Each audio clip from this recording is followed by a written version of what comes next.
तो देखना बच्चों, आज का जो टॉपिक है हमारा बहुत इंपॉर्टेंट है। प्रोबेबिलिटी ही अभी भी देखेंगे। ये जो प्रोबेबिलिटी हम देखेंगे रिलेटेड टू कॉइन से रिलेटेड देखेंगे, डाइस से रिलेटेड देखेंगे, कार्ड से रिलेटेड देखेंगे और बॉल से रिलेटेड देखेंगे। ओके, लेकिन यहाँ हम इस लेक्चर में केवल दो की ही बात करेंगे, कॉइन से रिलेटेड और डाइस से रिलेटेड। बाकी नेक्स्ट लेक्चर में हम क्या कर देंगे, कार्ड्स और बॉल से रिलेटेड हम क्या करेंगे, प्रोबेबिलिटी हम पढ़ेंगे और इससे रिलेटेड कुछ प्रॉब्लम भी हम लोग देखेंगे। ओके, तो आइए हम प्रोबेबिलिटी देखते हैं। तो देखिए बच्चों, प्रोबेबिलिटी पढ़ने से पहले मैं एक बार फिर से आपको रिकॉल कराना चाहूंगा। हमारे पास की जो कीवर्ड है, कीवर्ड है वो 4 है। 4 कीवर्ड को आप याद करें। अगर एंड कहीं क्वेश्चन में लिखा आ जाए तो वहां क्या करेंगे, हम मल्टीप्लाई करेंगे। अगर और कहीं लिखा आ जाए तो वहां हम क्या करेंगे, प्लस लिखेंगे। अगर एट लीस्ट आ जाए, तो हम कहां से कहां तक लेंगे, मिनिमम टू मैक्सिमम। अभी कैसे यूज होता है वो भी मैं दिखाऊंगा। और 4 जो है एट मोस्ट, एटलीस्ट मतलब कम से कम, एट मोस्ट मतलब ज्यादा से ज्यादा। एट मोस्ट जब आ जाए कहीं पर तो हम मैक्सिमम टू मिनिमम क्या करेंगे, काउंट करेंगे। मैक्सिमम टू मिनिमम, यही 4 की वर्ड आपको याद होने चाहिए प्रोबेबिलिटी पढ़ने के लिए, ठीक है ना। तो हम क्या करेंगे, ये 4 बातें हमारे पास, coins, dice, card and balls. तो सबसे इस लेक्चर में हम लोग कॉइन्स और डाइस से बात करेंगे, क्योंकि पूरा पढ़ेंगे तो वीडियो लंबी हो जाएगी हमारी। तो अब देखना, तो आप फार्मूला तो जानते हैं, प्रोबेबिलिटी की जो फार्मूला होता है वो क्या होता है, टोटल नंबर, वो हैपनिंग इवेंट क्या होता है बच्चों, हैपनिंग इवेंट होता है। Happening event divide by total number of event,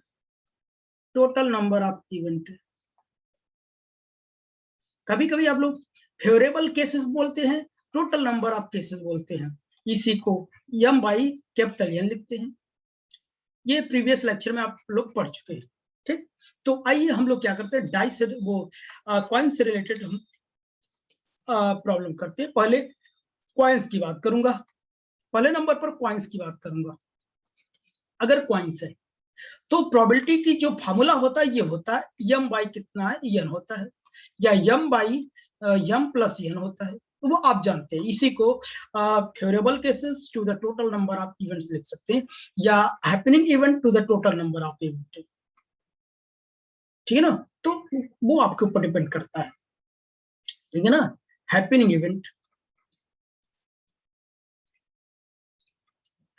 event by total number of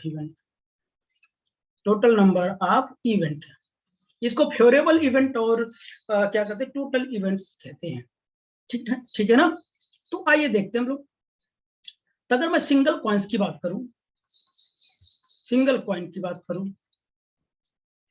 अगर मैं सिंगल पॉइंट की बात करूं, तो सिंगल कॉइन में अगर उससे हम टॉस करेंगे तो दो ही कंडीशन मिलेगी, या तो हेड मिलेगा या तो टेल मिलेगा, या तो टेल मिलेगा। तो इसमें टोटल नंबर ऑफ जो केसेस होंगे वो कितने होंगे, टोटल नंबर ऑफ इवेंट्स कितना होगा, 2 ही तो होगा, 2 ही तो केस होगा। हेड और टेल के 2 ही केस होंगे।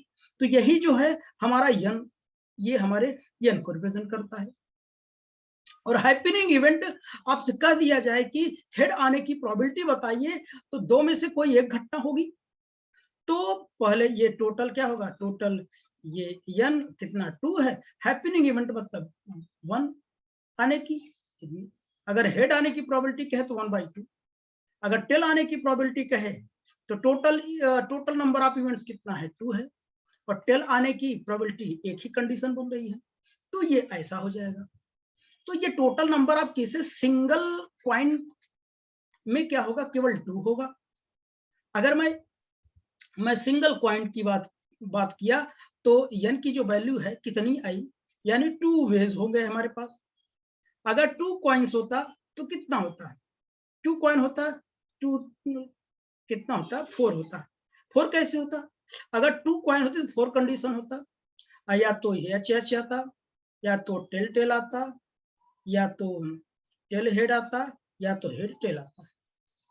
भाई दोनों को साथ उछालिए, या तो दोनों में हेड आएगा, या तो दोनों में टेल आएगा, या तो पहले में हेड आएगा, दूसरे पहले में टेल आएगा, दूसरे में हेड, या पहले में हेड दूसरे में टेल। यही 4 कंडीशन तो होंगे।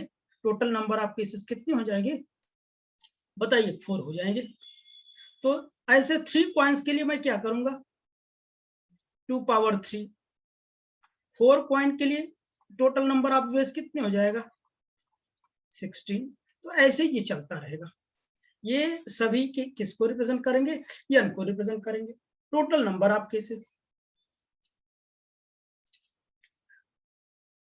तो अगर 2 कॉइन्स के लिए इतना, 3 कॉइन्स के लिए इतना, 4 कॉइन्स के लिए इतना, 1 कॉइन्स के लिए इतना, ठीक है ना? अच्छा चलिए, इसी बात पर हम क्या करते हैं, एक क्वेश्चन कर लेते हैं 2 कॉइन्स का, तो आपको ज्यादा क्लियर समझ में आ जाएगा। ठीक, तो ये देखता हूं, ये हमारे पास क्वेश्चन है। Question, 2 coins are tossed simultaneously, find the probability of getting। तो 2 टॉस हैं, एक साथ उछाले जा रहे हैं, तो प्रोबेबिलिटी, हेड आने की probability, head on both coins. 2 coins है तो दोनों में कंडीशन क्या बनेगी? या तो दोनों में हेड आएगा, या तो दोनों में टेल आएगा, या तो पहले में हेड दूसरे में, पहले में टेल दूसरे में हेड, या पहले में हेड दूसरे में टेल। ये 4 कंडीशंस बनेंगी हमारी। ठीक बच्चों, यही तो होगा। तो देखो यहीं पे मैं सॉल्व कर देता हूं। Head on both coins, 2 coins है, टोटल नंबर ऑफ केस क्या होगा? P will be equal to m by n होता है फार्मूला। टोटल केस कितने हैं? 4 है। हेड ऑन बोथ कॉइन्स, दोनों कॉइन्स में हेड आने की कितनी कंडीशंस हैं? इसमें देख लो, दोनों में हेड कहाँ है? यही तो है, दोनों में हेड जब हो रहा है तो 1/4, ये हमारा आंसर हो गया पहले का। दूसरा, none head on both coins, दोनों में हेड ना आए, none head on both coins मतलब किसी में भी हेड ना आए। हेड नहीं आने का मतलब दोनों में टेल आएगा, मतलब किसी में भी हेड ना आए, इसका मतलब क्या? दोनों में टेल आएगा। तो वो कंडीशन केवल एक ही है। टोटल कंडीशन कितनी है? 4 है। तो किसी में हेड ना आने की कंडीशन एक है, तो ये हो जाए, ये भी हमारा हो गया। तीसरा, 1 head and 1 tail on both coins, total case कितने हैं? 4 है, और एक में हेड दूसरे में टेल। ये कंडीशन कितनी है? देखो, टेल हेड, हेड टेल, ये कितनी कंडीशन है? 2 कंडीशन है, मतलब एक में हेड दूसरे में टेल। तो ये तो कंडीशन है, तो 2 हम यहां पे लिख देंगे, यानी 1/2 हो जाएगा इसका आंसर। ठीक बच्चों, और यहां पर देखिए, at least 1 head on both coins. At least की बात मैंने कहा था, एट लीस्ट मतलब मैंने बताया था, एट लीस्ट मतलब minimum to maximum, minimum to maximum. कैसे चलेगा? Minimum to maximum.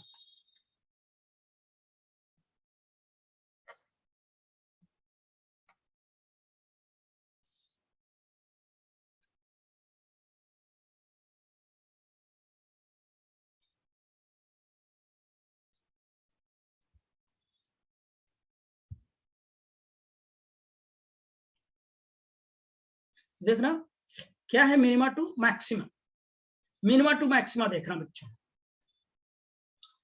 तो अब देखना इसके लिए टोटल केस कितने हैं, बोलो टोटल केस कितने हैं? 4 है। टोटल इवेंट कितना है? 4 है। अब कह रहा कम से कम, एटलीस्ट कम से कम एक हेड आना चाहिए, कम से कम एक हेड आना चाहिए, कम से कम, कम से कम एक आना चाहिए। ज्यादा तो हो सकता है ना, ज्यादा से ज्यादा कितने आएंगे? 2 आएंगे। कम से कम कह रहा है, कम से कम एक हेड आना चाहिए, ज्यादा से ज्यादा 2 है, 2 आएगा। तो कितने केस बन गई? देखो, कम से कम एक हेड किस में है? एक इसमें है, एक इसमें है, इसमें 2 है। कितने केस बनी? 3 केस बनी।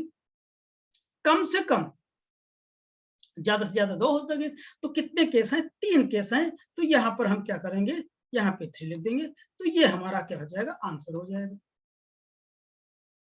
अब देखिए next question, at most 1 head on both point, ज्यादा से ज्यादा एक हेड,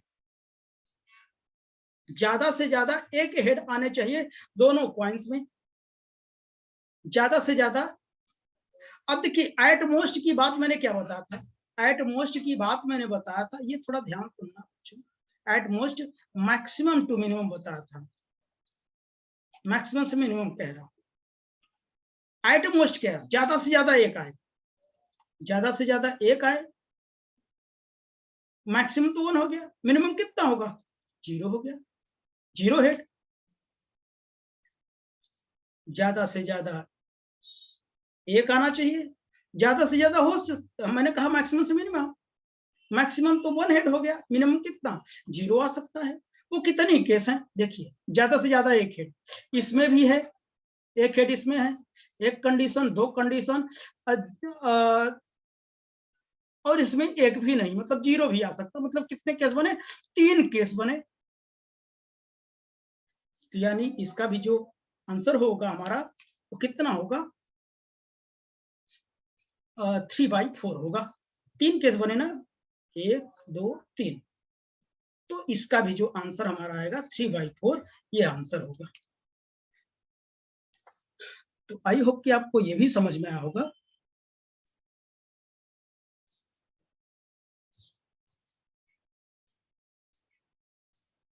समझ में बच्चों, आगे चलो। चलिए अब हम लोग तो क्वाइंस के ऐसे क्वेश्चन आएंगे। अब हम लोग बात करते हैं डाइस की, बात करते हैं डाइस की बात करते हैं। तो डाइस में अगर मैं बात करूं, अगर देखिए एक डाइस है, देखना अगर क्या है, एक डाइस है, अगर सिंगल डाइस है तो नंबर ऑफ वेज कितने होंगे, 6 होगा, यानी यही हमारा क्या है, n है। मतलब कितने टोटल कंडीशन है, टोटल कंडीशन 6 है, 1 2 3 4 5 6, इतने नंबर आ सकते हैं डाइस। मतलब जो क्यूब टाइप का बना होता है ना, समझ रहे ना आप लोग, ऐसे होता है ना, और एक ऐसा, ठीक है ना।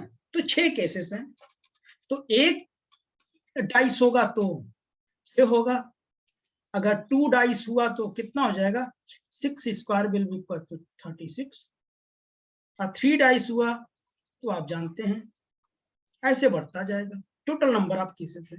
तो 1 डाइस की बात हो रही है भाई, अभी केवल सिंगल डाइस की बात हो रही है, तो ये आप समझ लीजिए। खूब पढ़ा दिया, खूब समझा दिया, बस आपको बस ये देखना है बस, ठीक है ना, बाकी नोट कुछ नहीं करना है।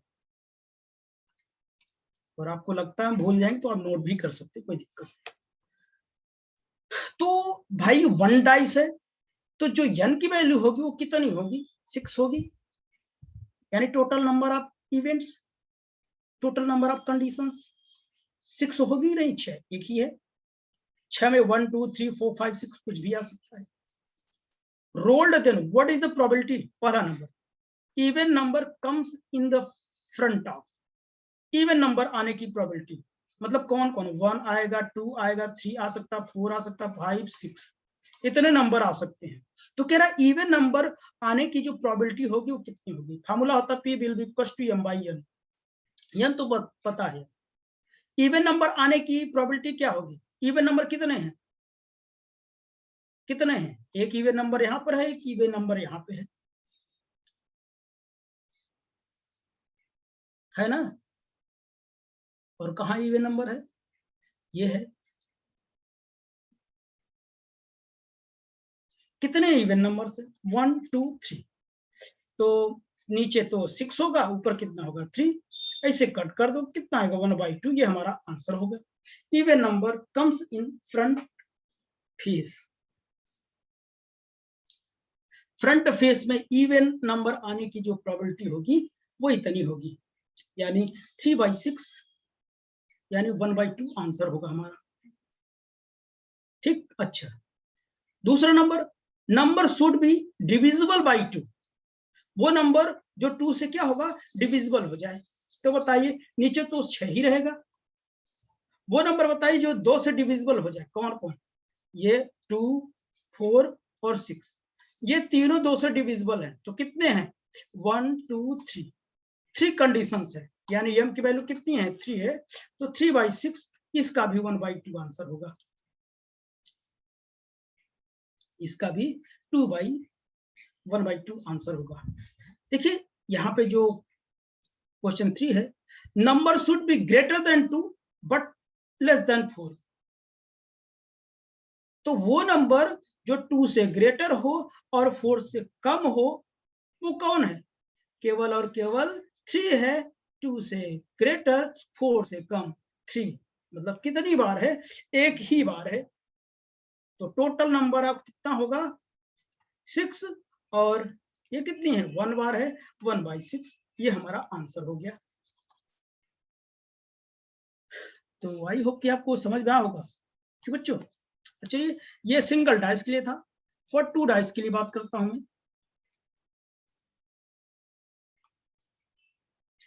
2 डाइस के लिए बात कर लेता हूं। बच्चों देखना, 2 dice are thrown simultaneously, find the probability of getting। 3 question है हमारा। पहला क्या? सम is greater than 9 on the face of the both dice। Second, some is divisible by 4 but not by 3। Third number, some is divisible by 5। तो हमने बताया था single dice होगा तो टोटल नंबर ऑफ कंडीशन 6। अगर 2 डाइस होगा तो total number of condition कितनी होगी? ये 36 होगी। यही हमारा n होगा। सिंगल डाइस के लिए n ये है, और डबल डाइस के लिए n इतना है। ओके बच्चों, तो अब देखना इसमें कह क्या रहा है। इसमें कह रहा है कि सम इज ग्रेटर देन, मतलब 2 डाइस है हमारे पास, 2 डाइस है हमारे पास, 2 डाइस है। ठीक है ना? कह रहा है कि इस फेज पर वो नंबर आने चाहिए जो कि 9 से क्या हो? ग्रेटर हो। 9 से क्या होना चाहिए? ग्रेटर होना चाहिए। तो वो कौन कौन से नंबर हो सकते हैं? सोल्यूशन में अगर मैं पहले नंबर की बात करूं, वो कौन कौन से नंबर हो सकते हैं जो 9 से बड़े होंगे? कौन कौन से नंबर होंगे? भाई 2 डाइस है हमारे पास, तो वो क्या होगा? या तो 10 होगा, या तो 11 होगा। ऐसे लिखता हूं, या तो 10 होगा, या तो 11 होगा, या तो 12 होगा। यही 3 नंबर होंगे जो कि क्या होंगे? बोलिए। 9 से बड़े होंगे, क्योंकि उससे ज्यादा नंबर आएगा नहीं, उससे कम आएगा तो, क्योंकि अगर डाइस में कितने नंबर होते हैं? 6 अगर 6 हो गया तो 12 आ गया। अगर इसमें 5 आ गया, इसमें 6 आएगा तो 11 आएगा। अगर इसमें 5 आ गया, इसमें 6 आएगा तो भी 11 आएगा। दोनों में 5 आएगा, 10 आएगा। यही 3 कंडीशन है। नहीं यकीन हो तो क्या करते हैं, जैसे प्रीवियस लेक्चर में हमने पूरे 36 कॉम्बिनेशन बनाए थे, वो अब आप बना सकते हैं। ठीक, तो वो देखते हैं कितने होते हैं। अगर 10 कब कब आएगा? पहले में 6 आए, दूसरे में 4 आए, एक कंडीशन होगा। या तो दोनों में क्या आ जाएगा? 5 आ जाए, या तो इसमें 4 आ जाए, इसमें 6 आ जाए, तभी 10 आएगा। पहले में 6, दूसरे में 4, पहले में दोनों में 5, पहले में 4, दूसरे में 6, तभी ये 10 आएगा। अगर मैं 11 की बात करूं, पहले में 6, दूसरे में 5, या पहले में 5, दूसरे में 6, ये 2 ही केस बनेंगे। और इसमें केवल एक ही केस बनेगा जो जब दोनों में 6 आएंगे तभी 12 होंगे। यानी इन ये कितने हैं? 3 हैं। ये कितने हैं? 2 है। और ये कितना है? एक ही बार है। ठीक है ना? तो अब देखना, तो जो पहला क्वेश्चन हमारा P will be equal to क्या होता है? m बाय कितना होता है? n होता है। P will be equal to m हमको मिल गया। n कितना है? 36 है। और m कितना है? 10 कितनी बार आएगा? 3 बार। 11 कितनी बार आएगा? 2 बार। 12 कितनी बार आएगा? 1 बार। तो कितना आएगा? 3 2 5 1 6/36। कट कर दो, P will be equal to कितना आएगा? 1/6 आंसर हो जाएगा। पहले का आंसर मुझे मिल गया। अगर किसी को डाउट हो तो आप now you can explain here, आप एक्सप्लेन कर सकते हैं। दिखा दूं क्या? मैंने कल दिखाया था, यहाँ साइड में लिख देता हूँ 1,1 और 2 1,3 1,4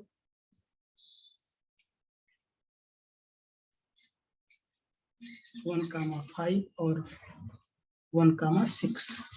तो ऐसे मैं कह दूं 2,1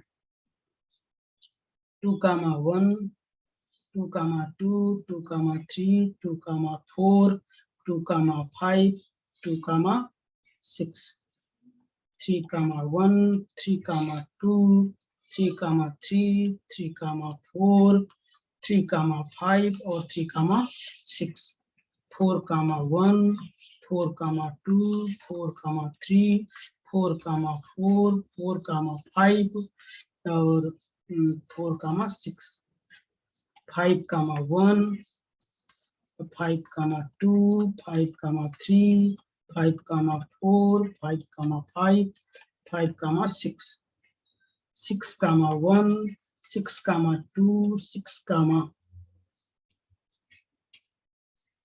6,3 6,4 6,5 और 6,6।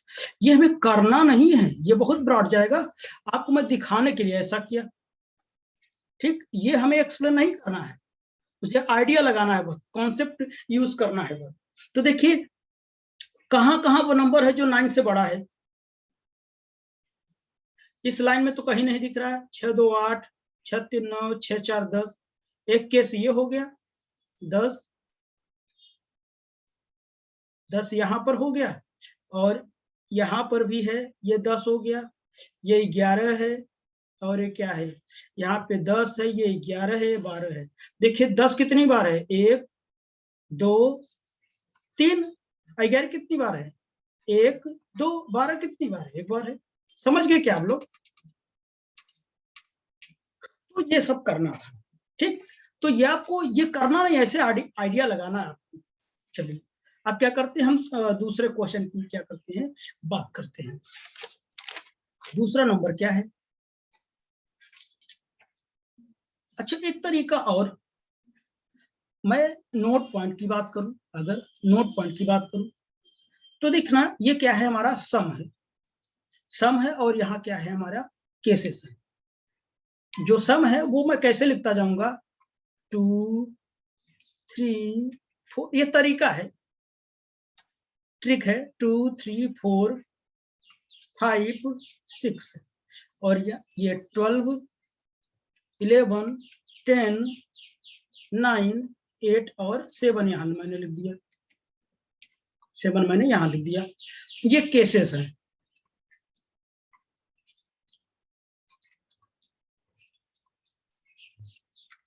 टू डाइस में देखना मैं क्या लिखूंगा, 2 डाइस में ये देखना इधर मैं क्या लिख दूं, 1 2 3 4 5 6। देखिए मैंने तरीका लिखा, आप भूलेंगे नहीं इसे। मतलब 2 और 12 दोनों बराबर आएंगे, और कितने केस बनेंगे? एक बार आएगा। चाहे देख लो 2 1 यहाँ है, अब 12 यहाँ है, एक ही केस बनेगा। 3 और 11 2 बार आएंगे, अब काउंट कर लो। 4 और 10 3 बार आएंगे। 5 9 4 बार आएंगे। 6 8 5 बार आएंगे। 7 6 बार आएगा। आप काउंट करके देख सकते हो, काउंट करके आप देख सकते हो। हमारे पास आइडिया मिल गया। अब हम क्या करते हैं, अभी वो क्वेश्चन मुझे लगाना होता तो m बाई कितना, n 36 बाई, देखो क्या कह रहा है, 11 देखो कितनी बार आया है, सॉरी पहले 10 10 कितनी बार है? 3 बार आया है। 11 कितनी बार है? 2 बार है। और क्या 12 कितनी बार है? 1 बार है। तो रख दिया, बस सॉल्व कर लिया। समझ गए क्या? अच्छा है ना? ये ट्रिक है, इंटरेस्टिंग है बहुत। समझ गए? तो ये अब काउंट कर लोगे ना, अब ढूंढ लोगे इसे, तो इसका कोई मतलब है नहीं। ये तो बस मैंने ऐसे बताने के लिए किया। ठीक बच्चों,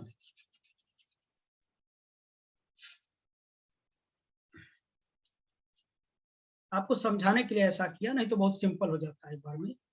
तो अब देखना, ये जो दूसरा नंबर है, दूसरा नंबर क्या है? दूसरा नंबर क्या था बच्चों? सम is divisible by 4। Some is divisible by 4। सम क्या हो? 4 से क्या हो? डिविजिबल हो। और बट नॉट 3, बट नॉट 3, लेकिन 3 से डिविजिबल ना हो। तो बताइए फॉर्मूला क्या था? P will be equal to m by n। n कितना है?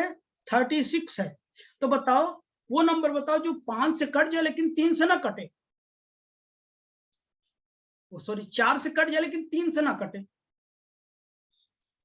तो कौन कौन से नंबर है अपने से बताना? 4 से कट जाए, 4 से कौन कटेगा? 4 कटेगा, 8 कटेगा और 12 कटेगा। 12, 4 और 8। लेकिन 12 मतलब क्या रहा? 3 से ना कटे। 12 3 से कट जाएगा, 3 से ना कटे। हमारे पास कितने केस बने? एक 4 का, एक 5 का। 4 कितनी बार है? 3 बार। और 8 कितनी बार है? देखो 5 बार। यानी 5 3 8, 8/36। और एक कट कर दो तो कितना आएगा? 2/9 आंसर। क्या बात है, बहुत इंटरेस्टिंग क्वेश्चन है ना। कह रहा 4 से कट जाए लेकिन 3 से ना कटे। 4 से कट जाएगा, 4 से कट जाए, 4 से कट गया, लेकिन 3 से भी कट जाएगा, 3 से ना कटे। ठीक, 12 हम नहीं लेंगे। तो बताइए 4 3 बार है और 8 कितनी बार है? 5 बार है। तो अब नेक्स्ट क्वेश्चन की बात करता हूं मैं। यहां सुनना, बहुत मजेदार क्वेश्चन है, आपने सोचा नहीं होगा ऐसा भी क्वेश्चन मिलेगा।